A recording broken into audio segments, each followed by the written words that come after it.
හුස්මක් එක්ක තවත් එක අලුත් දවසක්. සපුගස්කන්ධ මහාවිද්‍යාලයේ ඉගෙන ගන්න දරුවෝ අද උදේ පාන්දරින්ම ඉස්කෝලේට ආවේ වෙනදට වඩා ගොඩක් උද්‍යෝගයෙන්. ඒ හුස්මක් එක්ක එකතු වෙලා අපේ පරිසරයට නැවුම් හුස්මක් ලබා දෙන්න. ඒගොල්ලොනුත් එක්ක ගුරුවරුනුත් මේ කාර්යයට එකතුනේ හරියට.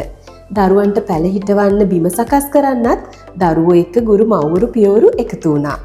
හරිම එකමුතුවෙන් මේ දරුවෝ හුස්මක් අපි අරගෙන ආපු පැල හිටෙව්වේ. හුස්මක් අපේ එකම සිහිනය තමයි දරුවන් මිලියනයක් වෙනුවෙන් පැල මිලියනයක් මිහිමවට දායාද කරන එක. සෑම පාසලකටම පළතුරු පැල 25 ගානේ ලබා දීලා අවුරුදු 4ක් යනකම් ඒ පැල බලාගන්න එක හුස්මක් අපේ වගකීම. මාස 3කට සැරයක් ඇවිල්ලා මේ පළතුරු පැල වලට පොහොර දාන්නත් අපි අමතක කරන්නේ නැහැ.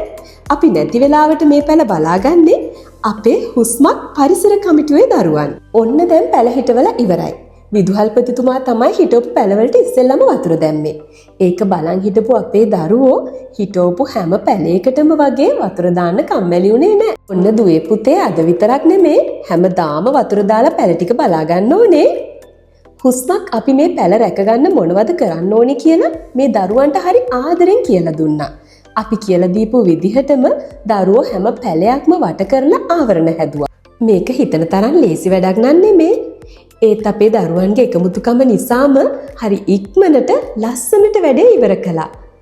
මේ අපේ හුස්මක් පරිසර කමිටුව. ගුරුවරුත් එක්ක එකතු වෙලා හිත පිරෙන්න පැල හිටවපු අපේ මේ පැටවුන්ට සොබාදම් මෑණියන්ගේ ආරක්ෂාව ලැබෙන්න කියලා හුස්මක් අපි එක හිතින් ප්‍රාර්ථනා කරනවා. හුස්මක් අපි ළඟදීම ඔබේ පාසලටත් එනවා.